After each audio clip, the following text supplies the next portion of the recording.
우리가 우리에게 죄 지은 자를 사하여 준 것 같이 우리 죄를 사하여 주시옵고. 아멘.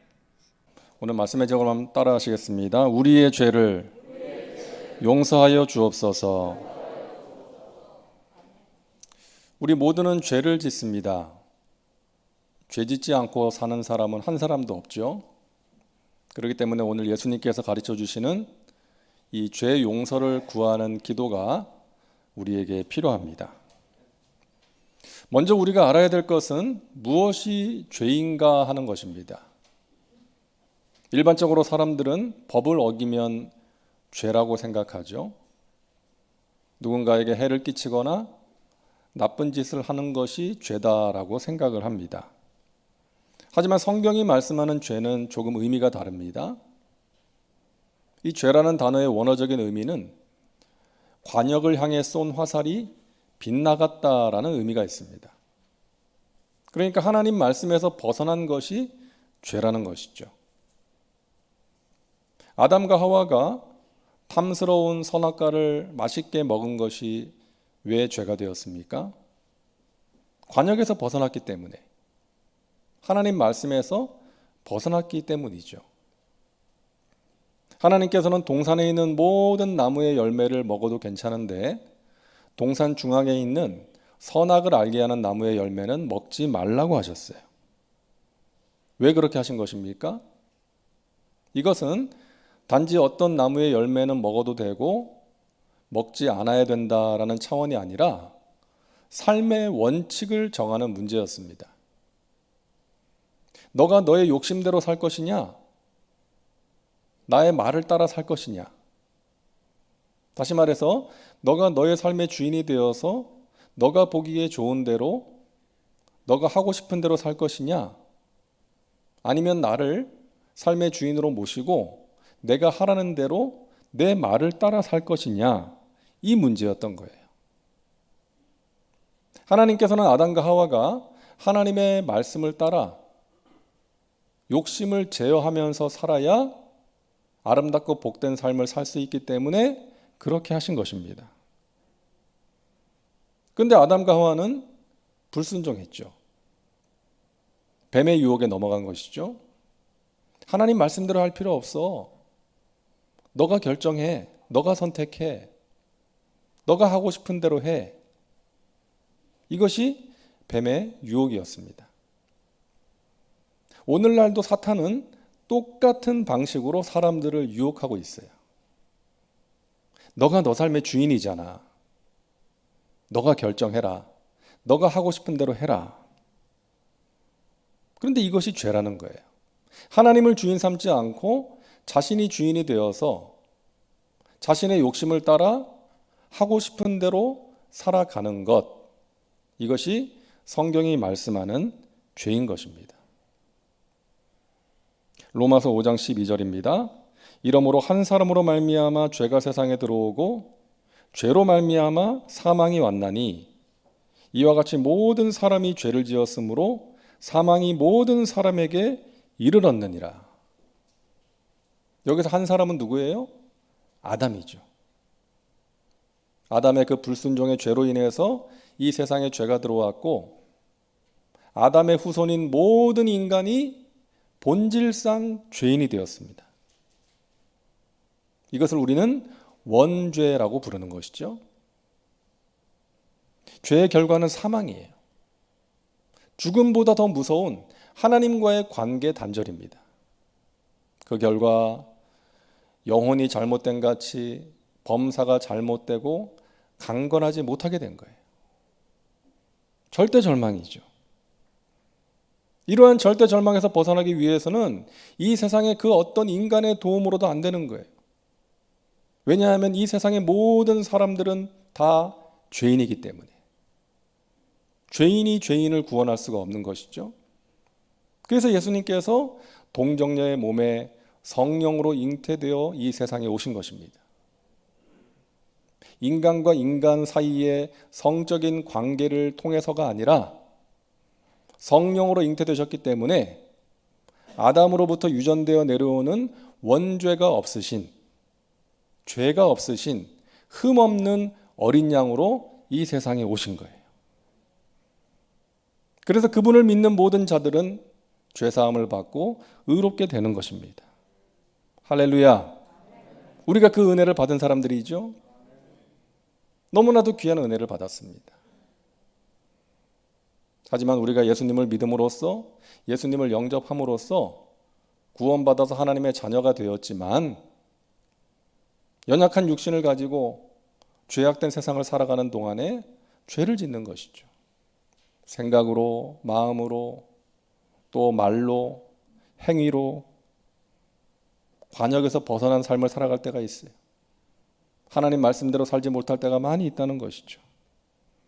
그렇기 때문에 오늘 예수님께서 우리에게 가르쳐 주시는 이 기도, 죄 용서를 구하는 기도가 우리에게 필요한 것입니다. 자, 독일의 신학자 F.B. 마이어는 오늘 말씀을 이렇게 해석했습니다. 우리는 날마다 일용할 양식이 필요하듯이 날마다 하나님의 용서가 필요한 자들입니다. 자, 어떻게 용서받을 수 있습니까? 진실한 회개가 있어야 됩니다. 회개할 때 용서받을 수 있고 그럴 때에 주님의 보혈로 정결하게 되는 것이죠. 그러기 위해서 먼저 자신의 죄를 깨달아야 합니다. 그래서 이런 말이 있습니다. 영적인 성숙의 증거는 순결함의 정도가 아니라 자신의 불순함을 인식하는 데 있다. 바로 그 인식이 은혜의 문을 연다. 여러분, 많은 사람들이 자신의 모습을 몰라요. 자기는 의롭다고 생각하고 괜찮은 사람이라고 생각하는 거예요. 예수님 당시에 바리새인들과 서기관들이 그랬죠. 그들은 하나님의 율법을 철저하게 지켰습니다. 그러다 보니까 자신들은 의롭다고 생각한 거예요. 근데 예수님께서 어떻게 하셨습니까? 그들을 엄히 책망하신 거예요. 독사의 자식들이라고 하시고, 회칠한 무덤 같은 사람들, 회칠한 무덤, 겉으로는 멀쩡하고 아름다운데 속에는 각종 더러운 것이 가득하다는 거예요. 사랑이 없이 다른 사람을 미워하고 판단하고 정죄하고 자신은 의롭다고 생각하고 많은 것을 안다고 생각하는 영적인 교만에 사로잡혀 있었기 때문입니다. 그들은 그것을 몰랐어요. 깨닫지를 못한 거예요. 그래서 깨닫는 것이 은혜라는 것입니다. 제가 터키에 있을 때 어떤 분이 제 마음을 좀 힘들게 했어요. 자연스럽게 그분에 대한 안 좋은 감정이 생겼죠. 무거운 마음으로 잠자리에 들었어요. 다음날 아침에 이제 말씀을 보는데 참 하나님 정확하세요. 그리고 이 종을 사랑하시고 불쌍히 여기셔서 그 다음날 아침에 보게 된 말씀이 요한일서 3장 15절 말씀이었습니다. 우리 같이 한번 읽을까요? 그 형제를 미워하는 자마다 살인하는 자니 살인하는 자마다 영생이 그 속에 거하지 아니하는 것을 너희가 아는 바라. 하나님께서 제 마음에 있는 그 미움을 지적하시더라고요. 미워하는 자는 마음으로 살인하는 자다. 살인하는 자에게는 영생이 그 속에 거하지 않는다. 두려운 말씀 아닙니까? 이 말씀 앞에서 제가 어떻게 반응했는지 아세요? 하나님, 그 사람이 미운 짓을 했으니까 제 마음에 미움이 생긴 거 아닙니까? 그게 제 잘못입니까? 이런 마음이 생기는 것이 아니라 회개가 나오더라고요. 회개가. 하나님, 제가 마음으로 살인죄를 지었습니다. 용서해 주시옵소서. 정말로 간절한 회개가 나오는 거예요. 그러고 나니까 제 마음을 짓누르고 있던 커다란 돌덩어리가 사라지는 것 같은 그런 체험을 했습니다. 하나님이 제 마음을 만져주시고 정말 세상에 줄 수 없는 평안으로 지켜주시더라고요. 여러분, 우리가 말씀과 기도의 삶을 살아가면 말씀과 기도의 거울 앞에 자신을 비춰보면 나의 허물이 깨달아지는 거예요. 그래서 괴롭고 힘들어요. 아파요. 근데 여러분, 그게 은혜입니다. 왜냐하면 우리가 영적으로 살아있다는 증거이기 때문이에요. 죽으면 아프지 않아요. 우리의 영혼이 살아있기 때문에 아프고 힘든 거예요. 그렇게 나의 잘못을 깨닫고 하나님 앞에 진실된 회개의 기도를 드리면 우리 하나님께서 우리를 용서해 주시고 주님의 보혈로 정결하게 씻어 주실 줄 믿습니다. 자유케 하시는 거예요. 값비싼 제물이 필요하지 않습니다. 진실한 회개만 있으면 됩니다. 이게 얼마나 감사한지 모르겠어요. 여러분, 구약시대에는요, 죄사함을 받기 위해서는 어떻게 했어요?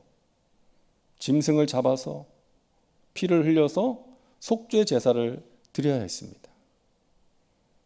만약 오늘날에도 그래야 한다면 너희가 죄 용서를 받기 위해서 소를 잡아야 된다, 일주일 금식을 해야 된다, 1000번 절을 해야 된다 그랬으면 얼마나 힘들었겠습니까? 하지만 진실로 회개하면 되는 거예요. 우리가 직접 하나님께 나가서 죄를 자백하면 하나님께서 우리를 정결하게 씻어주시는 것입니다. 요한일서 1장 9절 말씀 우리 같이 읽습니다. 만일 우리가 우리 죄를 자백하면 저는 미쁘시고 의로우사 우리 죄를 사하시며 우리를 모든 불의에서 깨끗하게 하실 것이요. 아멘. 우리가 우리의 죄를 깨닫고 자백하면 되는 것입니다. 여러분, 기억하실지 모르겠는데 지난 2007년에 우리나라 교회들과 단체들이 이 부흥에 대한 이야기를 참 많이 했습니다. 부흥을 주제로 한 집회도 많이 열렸고 세미나도 많이 열렸어요. 그 이유를 아시죠? 1907년에 우리나라 평양에서 일어났던 그 대부흥 100주년이 되는 해였기 때문입니다. 근데 우리나라 교회사를 연구하는 분들의 이야기를 들어보면 그 1907년에 평양에서 일어난 대부흥 전에 1903년에 원산에서 일어난 부흥이 참으로 의미가 있다. 캐나다 출신의 하디라는 선교사가 이제 원산에 와서 사역을 했는데 5년 동안 열심히 했지만 아무런 열매가 없었어요. 그러다 어느 날 이제 선교사들의 이제 기도 모임에서 이 하디 선교사가 그 기도회를 인도하는데 성령의 강권하심으로 동료 선교사들 앞에서 자신의 죄를 공개적으로 고백합니다. 자신의 높은 학력과 의사라는 직업으로 인한 교만, 그리고 조선 땅에 와서 조선 사람들에게 복음을 전하고 있지만 이 조선 사람들은 미개하고 무식하다는 그런 생각으로 무시했던 마음, 그 마음을 진심으로 회개한 거예요. 기도회 내내 울면서 그 동료들 앞에서 자신의 죄를 고백합니다. 그러자 그 자리에 함께 있던 동료 선교사들도 회개하기 시작하는 거예요. 왜? 그 하디 선교사가 고백한 그 마음이 자신들에게도 있는 거예요. 영적인 교만함. 조선 사람들에게 복음을 전하는데 조선 사람들을 사랑으로 바라보지 못하고 자신들이 전하는 복음을 배척하는 그들을 미워했던 마음, 사랑하지 못했던 마음이 깨달아져서 그 자리가 뜨거운 회개의 자리가 된 거예요. 그 선교사들이 변화되고 나니까 그들이 전하는 복음을 받아들이는 사람들이 생겨나기 시작했어요. 그동안 아무 열매가 없었는데 사역의 열매가 생겨나기 시작합니다. 그 후에 1907년 1월에 평양 장대영 교회에서 부흥회가 열립니다. 근데 마지막 날이 될 때까지 그 부흥회가 냉랭한 거예요. 아무런 은혜가 임하지 않고 역사가 나타나지 않는 것입니다. 그리고 그 마지막 시간에 그 장대영 교회에 수석 장로였던 길선주 장로가 내가 여러분들에게 할 말이 있소이다. 그러면서 앞에 나와서 자신의 죄를 공개적으로 자백하는 거예요. 1년 전에 세상을 떠난 내 친구가 나에게 재산을 맡겼는데 내가 그것 중에 일부를 개인적으로 썼습니다. 내가 빼돌렸습니다. 가족들에게 주지 않고. 이 길선주가 도둑놈입니다. 내가 성령의 임재를 가로막는 아간입니다. 그러면서 그 자리에서 눈물의 기도를 드립니다. 그러자 그 자리에 모였던 사람들도 나도 죄가 있습니다. 나도 고백할 게 있습니다. 그러면서 그 자리가 뜨거운 회개의 현장이 된 거예요. 성령의 강력한 역사가 나타난 것입니다. 그래서 부흥회가 끝났는데도 자발적으로 사람들이 모여서 기도하고 회개하고 기도하고 또 회개한 거예요.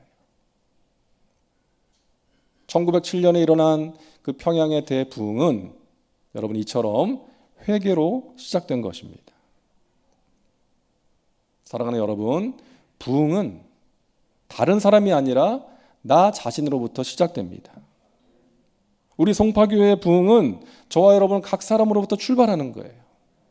우리가 우리 자신의 모습을 깨닫고 하나님께 회개하고 변화되어서 주님께서 기뻐하시는 삶을 살아가면 우리를 통해서 우리 주위에 죽어가던 영혼들이 구원받고 하나님이 주시는 부흥의 역사가 일어나게 될 줄로 믿습니다. 우리가 깨끗한 그릇이 될 때에 거기에 하나님의 은혜와 복이 담겨지게 되는 것입니다. 둘째로 우리가 용서받기 위해서는 우리에게 잘못한 사람을 용서해야 됩니다.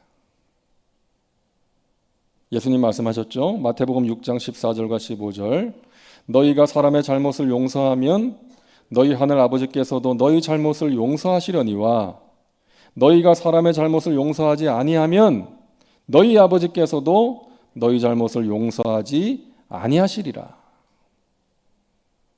우리가 우리에게 잘못한 사람을 용서할 때에 하나님께서도 우리의 잘못을 용서해 주신다는 거예요.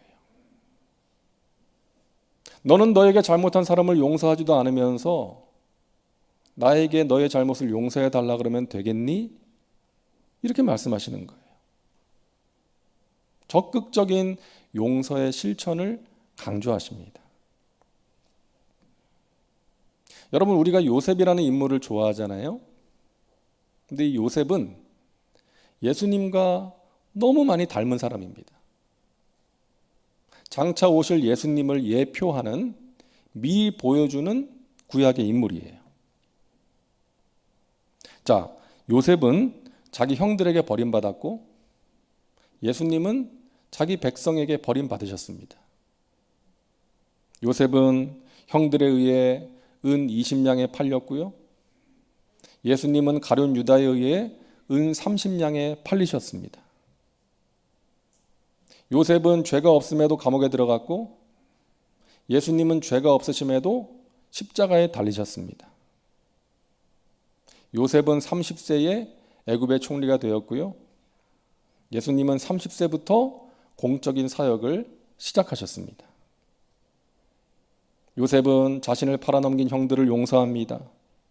예수님은 자신을 십자가에 못 박은 사람들을 용서하셨어요. 요셉은 온 나라를 기근으로부터 구했고 예수님은 온 세상을 죄로부터 구하셨습니다. 요셉은 굶주리는 백성들에게 먹을 양식을 나누어 주었고요. 예수님은 생명의 양식을 주신 것입니다. 요셉이 예수님 많이 닮았죠? 특히나 요셉과 예수님은 배신을 경험하지 않았습니까? 이게 얼마나 큰 고통이에요. 내 곁에 있는, 내 가까이에 있는 사람에게 배신당하는 아픔. 정말 견디기 힘든 고통이죠. 하지만 우리와 성정이 같은 요셉은 자신을 팔아넘긴 형들을 용서합니다. 우리가 본받아야 되는 예수님은 자신을 팔아넘긴 가룟 유다를 용서하셨고 자신을 십자가에 못 박은 군인들도 용서하신 거예요. 그 예수님을 닮은 스데반 집사는 자신에게 돌을 던지는 사람들을 용서한 것입니다. 여러분, 우리는 어떻습니까? 우리는 요셉을, 예수님을, 스데반 집사를 닮았습니까? 누가 조금만 내 자존심을 건드려도 발끈하고 미움과 분노로 어찌할 바를 모르는 모습이 저와 여러분 가운데 있지 않습니까? 물론 용서는 쉬운 게 아니죠. 어렵습니다. 하지만 용서를 실천하는 사람이 성숙한 크리스찬이요 예수님을 닮은 사람인 줄로 믿습니다. 주님께서 용서하라고 말씀하시기에 우리는 용서해야 되는 거예요. 용서에 대한 세 가지 대표적인 오해가 있습니다. 첫째는 용서는 불가능하다, 이 생각이에요. 그러다 보니까 용서하는 것을 쉽게 포기해 버립니다. 저 사람은 내가 절대로, 이러면서 내 눈에 흙이 들어가도, 이러면서 용서를 포기해 버리는 거예요. 하지만 주님은 용서하라고 말씀하세요. 우리가 할 수 없는 것을 하라고 하실 리가 없지 않습니까? 용서는 힘들어도 불가능한 것은 아닙니다. 우리가 잘 아는 손양원 목사님, 자신의 두 아들을 죽인 사람까지도 용서하시지 않았어요? 그분도 인간인데. 용서는 어렵지만 불가능한 것은 아닙니다. 두 번째 오해는 용서는 내 의지로 가능하다는 생각이에요. 정말 성품이 좋은 사람은 자신의 의지로 7번까지는 할 수 있을지도 모르겠습니다. 그것도 어려운 거죠.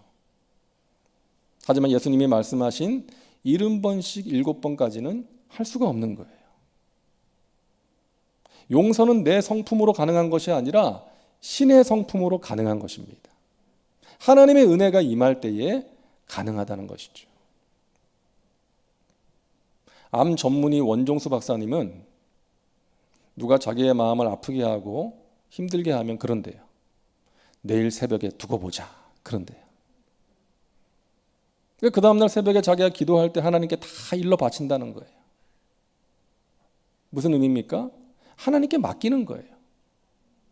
내 마음에 생기는 미움과 분노라는 감정을 하나님께 맡기는 거예요. 그 사람에 대한 처분을, 복수하고 싶은 마음을 하나님께 맡기는 거예요. 그럼 하나님께서 내 마음을 다스려 주실 때가 있는 것입니다. 그 은혜를 구하는 거예요. 세 번째 오해는 용서는 상대방을 위한 것이다. 아니죠. 용서는 나를 위한 것입니다. 용서하지 않으면 그 사람한테 매이게 되잖아요. 그 사람한테 매여요. 계속 그 사람 생각나고 그 사람이 했던 말 생각나고 그러면서 입맛도 떨어지고 소화도 안 되고 잠도 안 오는 거예요. 그 사람은 잘 먹고 잘 자는데 그 용서는 나를 위한 것입니다. 용서하지 못하면 마음에 쓴 뿌리는 독이 되어 우리를 파괴합니다. 용서하지 못하면 가장 큰 피해는 자신이 받습니다. 세상에는 용서하지 못할 사람도 용서받지 못할 사람도 없습니다. 단지 용서하지 않고 괴로워하는 사람이 있을 뿐입니다. 이 건강에 대한 내용으로 이제 집회를 인도하는 노완우라는 목사님이 있는데요. 이분이 건강에 관심을 두게 된 이유가 있습니다. 이 군대 시절에 선임병한테 맞아가지고 구타를 당해서 생명이 경각에 달린 적이 있었다는 거예요. 그래서 병원에 입원해서 치료를 받는 동안에 그 고참을 죽이고 싶은 마음으로 밤을 지샌 적이 여러 번 있었다는 거예요. 그분의 이야기를 잠깐 소개합니다. 군대에서 있었던 일이다. 잘못한 게 있어서 벌을 받다가 고참이 발로 가슴을 찼는데 그때부터 6개월 동안 아픔과 고통의 시간을 보내게 되었다. 반식물인간이 되어서 먹여줘야만 했고 대소변을 가려줘야 하는 몸이 되었다. 얼마나 많이 울었는지 모른다. 하나님을 얼마나 원망했는지 모른다. 하나님, 제가 왜 이런 어려움을 당해야 하나요? 하나님 정말 저에게 이럴 수 있나요? 라며 항의도 해보았다.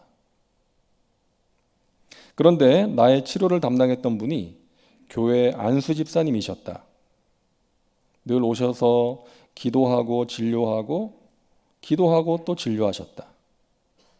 그때 나는 어떻게 의사가 고쳐줄 생각은 안 하고 기도만 하느냐고, 기도하면 낫느냐고 물었고, 그분은 그럼 어떻게 하냐, 이 방법밖에는 없는데 라고 하면서 돌아가곤 했다. 투병 생활 중에 김옥기 전도사님이라는 할머니 전도사님을 만났다. 내가 일병 때 병원에 갔는데 오래 있다 보니 상병을 달았다. 그분이 지나가는 말로 하시는 말씀이 노상병, 죽어도 천국은 가야 되잖아. 근데 그 말씀이 얼마나 뜨겁게 다가오는지, 아, 내가 죽기는 죽는 거구나 하는 마음이 들었다. 다음날 전도사님이 오셔서 하시는 말씀이 혹시 노상병, 하나님께 서원한 것 있나? 서원이 뭔데요? 목사 되겠다고 약속한 거 없나? 그런 거 없어요. 내가 기도하는데 자꾸 그런 마음이 들어서 한번 잘 생각해 봐라. 없어요. 생각해 볼 것도 없어요. 그러고 나서 밤에 기도를 해야 되겠다 생각하고 눈을 감고 있는데 언뜻 지나가는 생각이 중학교 1학년 겨울방학 때 학생의 부흥회 때 목사님이 주의 종으로 헌신하기로 결단하는 사람 손들라고 하는데 아무도 손을 안 들길래 목사님이 불쌍해서 손들어줬던 기억이 났다. 그래서 다음날 전도사님이 오셨기에 하나 생각나는 게 있다고 말씀드렸더니 전도사님이 웃으면서 그것도 서원이라고 하셨다. 하나님이 살려주면 목사가 되겠느냐고 하시길래 살려만 주시면 되겠다고 했다. 그 당시 상병 월급 2,100원에 900원 보태서 3,000원 헌금하면서 하나님, 저 살려주시면 목사가 되겠습니다 라고 기도하고 3일째 새벽에 하나님이 믿음을 주시는데 일어날 것 같은 믿음과 확신이 생겼다. 그때까지 몇 달 동안 누워서 지내서 피골이 상접했던 내가 일어나게 되었다. 그때 그 주치 집사님과 전도사님과 같이 얼마나 울었는지 모른다. 그때부터 재활 훈련이 시작되었다. 6개월 동안 누워 있으면서 본 책이 건강과 관련된 책들이었다. 손을 움직이지 못하니까 누군가가 넘겨줘야 볼 수 있었다. 넘겨줄 때까지 읽고 또 읽었고 그러다 보니까 자연스럽게 그 내용이 외워지게 되었다. 그것이 지금 나의 건강 관련 사역에 큰 유익이 되고 있다. 어느 날 빨리 자대로 돌아가고 싶은 마음이 생겼다. 이유는 나를 때렸던 그 최상병이 너무 보고 싶었기 때문이다. 사실 나는 그동안 꿈속에서 그 사람을 죽일 수 있는 모든 방법으로 다 죽여보았다. 총으로 쏴보고 칼로도 찔러보고. 그런데 그렇게 미워했던 사람이 이제는 너무나 보고 싶은 것이다. 그 사람이 아니었으면 내가 하나님 만났을까? 그 사람 덕분에 내가 하나님 만났기 때문이었다. 그래서 의가사 제대 서류를 제출하고 명령을 기다리고 있었다.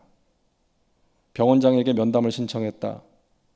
퇴원해야 되는 이유를 이야기하라고 해서 이런 일이 있어서 나를 때린 그 사람한테 고맙다고 인사를 해야 되겠습니다 라고 했더니 그분이 우시는 것이다. 왜 우시냐고 했더니 너의 이야기를 들으니까 내가 회개해야 되겠다라고 하면서 우시는 것이다. 그리고 퇴원 명령을 내려주셨다.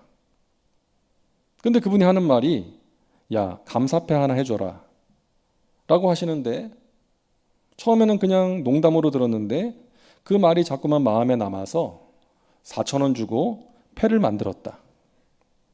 감사패, 병장 최아무개, 귀하는 노안우를 때려서 병원에 입원시켜 하나님 만나게 한 공이 있어 이 패를 드립니다. 부대를 찾아갔는데 그동안 날 때린 고참은 얼마나 회개하고 울었는지 성자가 되어 있었다. 들어가는 문 앞에서 나를 기다리고 있다가 내가 가니까 미안하다고, 잘못했다고, 용서해달라고 나를 끌어안고 울었다. 나는 고맙다고, 감사하다고 울고, 내가 감사패를 줬더니 그것을 보고 웃고 또 웃다가 또 울었다. 사랑하는 여러분, 저는 이 글을 보면서요, 정말 세상에 용서하지 못할 사람이 없구나, 이 사실을 새삼 깨달았습니다. 자기를 때려서 그런 오랜 세월 동안 고통 가운데 있게 한 사람이었지만 그 고통 속에서 자신이 하나님을 만나고 하나님의 은혜를 체험하고 자신을 향하신 하나님의 뜻을 깨달을 수 있었기 때문에 그 사람에 대한 미움과 증오와 분노가 사라질 수가 있었던 것이죠. 여러분, 용서는 힘들지만 불가능한 것은 아닙니다. 용서할 수 있는 은혜를 하나님께 구하시기를 바랍니다. 그리고 용서를 실천하시기 바랍니다. 하나님께서 저와 여러분에게 용서할 수 있는 은혜를 베풀어 주실 것입니다. 그리고 그럴 때에 오늘 우리는 예수님께서 가르쳐 주신 이 기도를 하나님께 드릴 수가 있는 것입니다. 자, 오늘 12절 말씀 우리 다시 한번 읽겠습니다. 우리가 우리에게 죄 지은 자를 사하여 준 것 같이 우리 죄를 사하여 주시옵소서. 아멘. 기도합니다. 하나님, 우리의 죄를 용서해 주시어서 하나님의 자녀 삼아 주시고 영원한 생명 주신 것 감사합니다. 우리가 살아가는 동안에 하나님 말씀에서 벗어날 때가 많이 있음을 고백합니다. 그것을 깨닫게 하시고 돌이키게 하시고 회개하게 하셔서 주님의 보혈로 나를 정결하게 해주시는 그 하나님의 은혜를 체험하며 살아가게 하여 주시옵소서. 하나님, 우리에게 잘못한 사람 용서하기를 원합니다. 우리의 의지로는 할 수 없사오니 우리 연약함을 도우시는 성령님, 우리에게 은혜를 베풀어 주옵소서.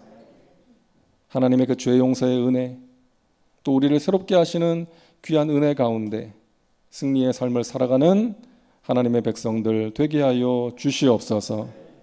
예수님의 이름으로 기도하옵나이다. 아멘.